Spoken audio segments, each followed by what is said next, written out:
This feels like an absolutely pivotal time at the moment in FPL. With a blank game week coming up and doubles in the future, it's absolutely crucial that you make your transfers count. So here are players to buy and avoid in game week 28.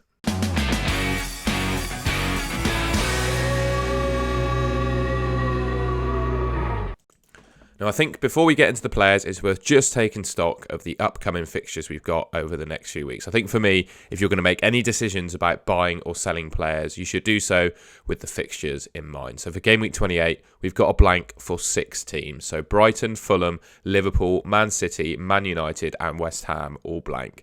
I would imagine you probably have a Brighton player, a Man City player and a Man United player. Looking at the fixtures, Man City blank in 28 and only have a single in 29. So I think you can see where I'm going with players that maybe you should avoid. Man United, they blank in 28 but double in 29. So you should probably consider benching those players as opposed to selling them. And it's the same with Brighton as well. They've got a really nice double coming up in 29 against Brentford and Bournemouth. So just to be cognizant here of the teams that are blanking this game week.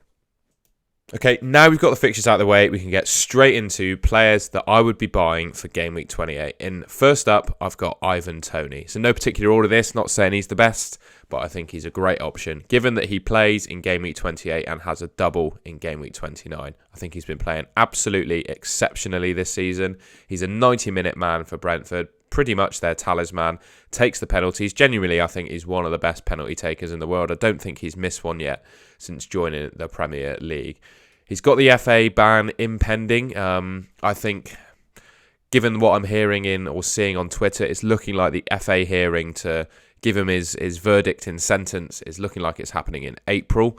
So we've got at least a month worth, I would suggest, of Ivan Toney playing football, which means he's probably going to be around for game week 28 and 29. He's got 0.74 expected returns per 90. That's an elite level set of numbers, really. There aren't many other players in the Premier League that are matching that level. And for me, he's just genuinely one of the best strikers in the Premier League. And at 7.6 million, I think he's exceptional value. So if you don't already have Ivan Toney, I think probably quite a lot of people already will going into game week 27. If you don't already have him, I still think he's a great buy for the next couple of game weeks. Next up, I've gone for James Maddison. He plays in game week 28 and he's got a double in 29. And that's really a bit of a theme you'll see here with players that I'm suggesting you should bring into your teams. He's absolutely their talisman. He takes the free kicks and he's brilliant at them. And yeah, his stats this season are really good. I think comparing him to the other England midfielders like Sky Sports and BT like to do with all their stats, he's right up there with the best. I'd suggest his next 3 fixtures are really decent as well. Brentford away is a tough game, but I think there are definitely better teams in the league than Brentford. And then Palace and Villa in the double in 29. So I think he's a great option for the next couple of weeks.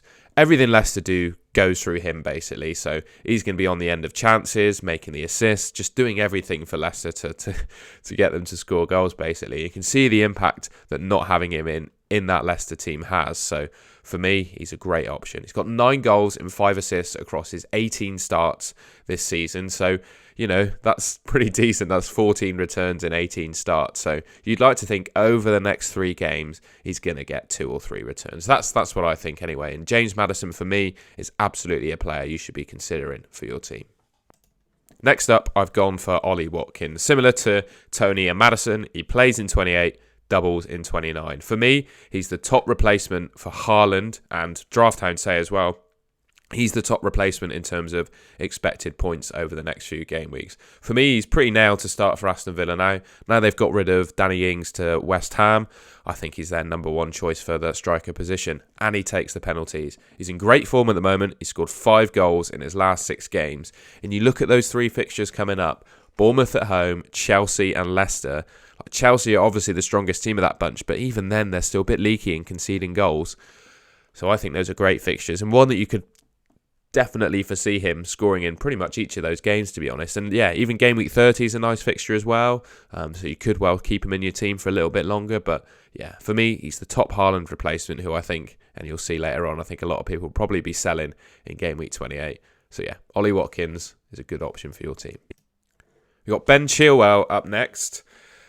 I've just dissed a little bit the Chelsea defence because, I went through Ollie Watkins and that's one of his upcoming fixtures. But for me, he looks to be the strongest option of the Chelsea defenders. And they've got 3 pretty decent games in terms of attacking opportunity for Ben Chilwell. He certainly looks to be back fit and starting regularly. The one thing I would say, they're still in the Champions League, so I think they'll probably get knocked out in the quarterfinals if you want my opinion on it. But he's got that to contend with as well. So he's got 2 Champions League fixtures mixed in with these games. But for me, he looks to be back fit and starting regularly for Chelsea. And just looking at the longer term fixtures on this list for Chelsea, they're not too bad. And I know it's only a small sample size because he's only just got back into the team, but he's got 2 attacking returns in his last 2 games. And for me, he's now my preferred option from that Chelsea defence above Reece James because he just seems to be consistently starting, whereas James is just picking up an injury, what feels like every week, or an illness, whereas Ben Chilwell is playing, and he's playing really well. So for me, he's definitely a player you should be considering for your fantasy team.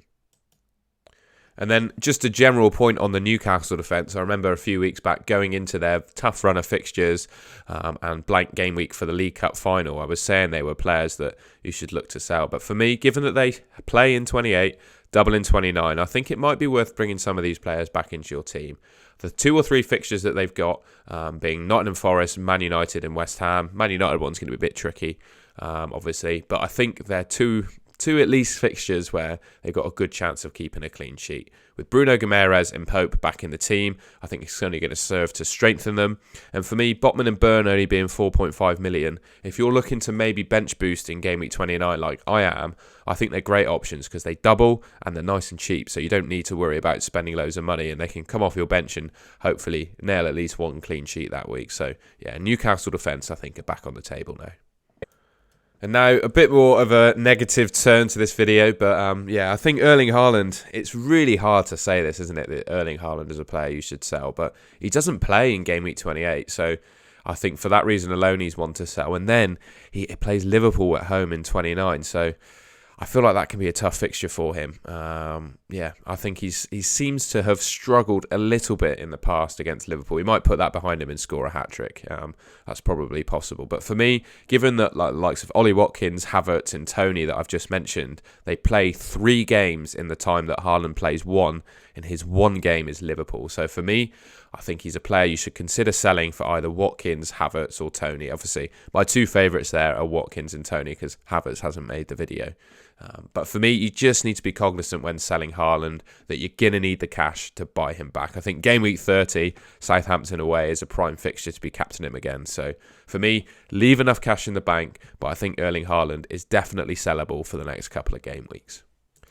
And it's a general point on Man City, really, but particularly their defenders. I just don't see the upside to having them in your team, really, both from a mental health perspective and just for points.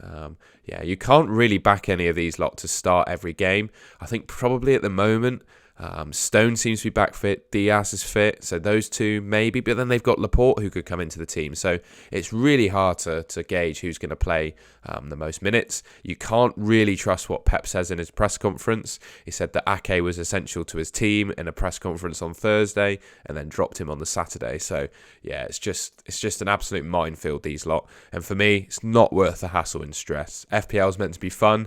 And to be honest, I don't think I have fun when I own a Man City defender. So, and similar to Haaland, obviously they play for the same team. They only play 1 fixture for game week 28 to 29. So for me, other teams playing 3 games, I think it absolutely makes sense to be getting rid of your Man City defenders as well. And that's the end of the video. Thank you very much for watching. If you enjoyed it, be sure to leave a like and subscribe to the Golden Goal channel. I've got plenty more FPL content coming your way right the way up to the end of the season.